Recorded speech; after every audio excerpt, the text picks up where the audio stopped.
Alodawpyi Pagoda, built in the early 12th century. The temple is notable for its old structure and a number of fresco paintings.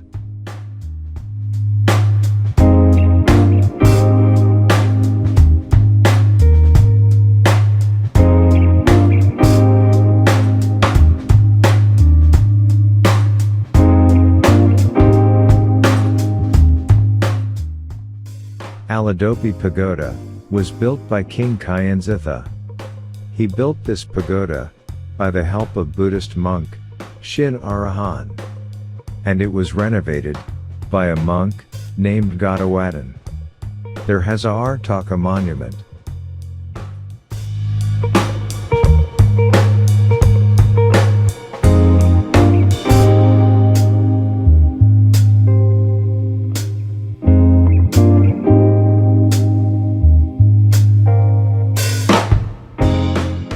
The temple has been the subject of restorative efforts, funded by donations given by General Kin Nyut since 1994. It is a popular pilgrimage site. The temple's name translates to wish fulfilling.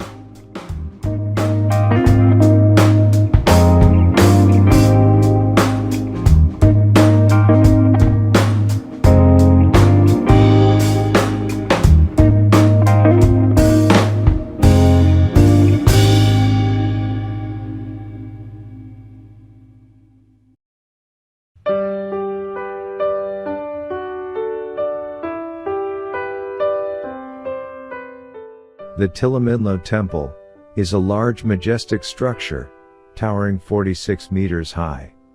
Its design is similar to that of the Soleimani Temple, which was built about 3 decades earlier by the previous king. The monument is named after its builder, King Htilominlo.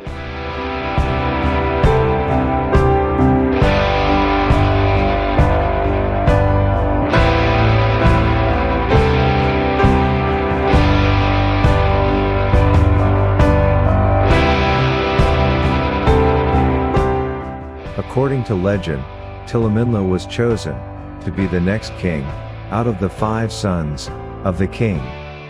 The 5 sons stood in a circle with a white umbrella in the center. When the umbrella would tilt and point towards one of the sons, that son was to be the next king. As the umbrella pointed towards Htilominlo, he was chosen. It is said that the Htilominlo Pagoda was built on the spot where he was selected as the next king.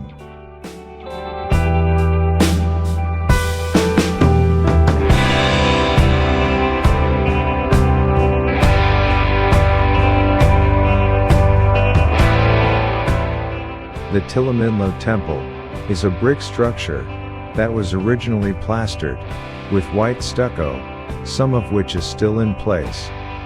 The intricately carved stucco contains depictions of ogresses and mythological animals, like Makara sea creatures.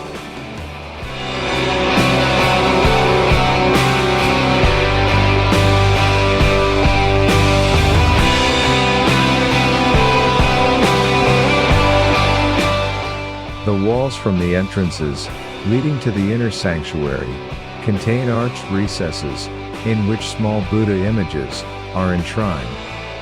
Both floors contain 4 large gilded Buddha images, each facing one side of the temple.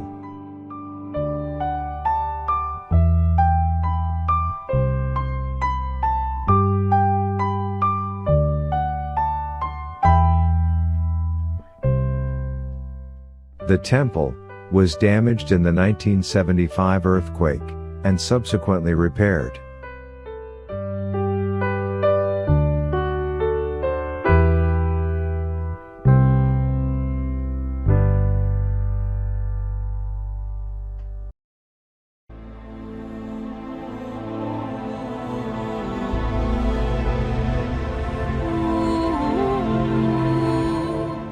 The Dhammayangyi Temple is the largest temple on the plains of Bagan.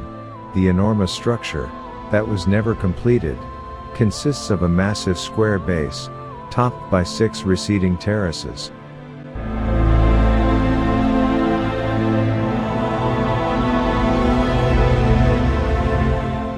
The Dhammayangyi Temple was built by King Naratu in 1170.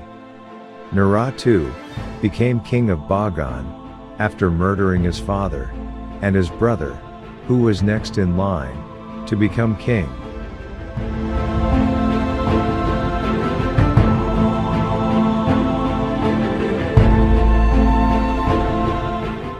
Naratu was probably worried about bad karma and built this massive temple to gain merit and to compensate for murdering his father and brother.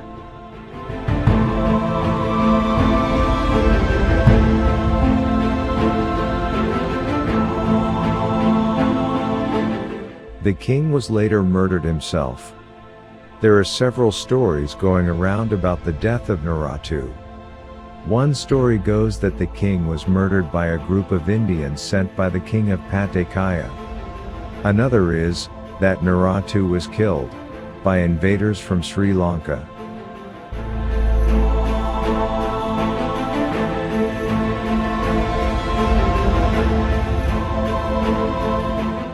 The brickwork of Damyangi Temple was done with great precision. The story goes that King Naratu had the laborers killed or their hands chopped off if the work was not done perfectly.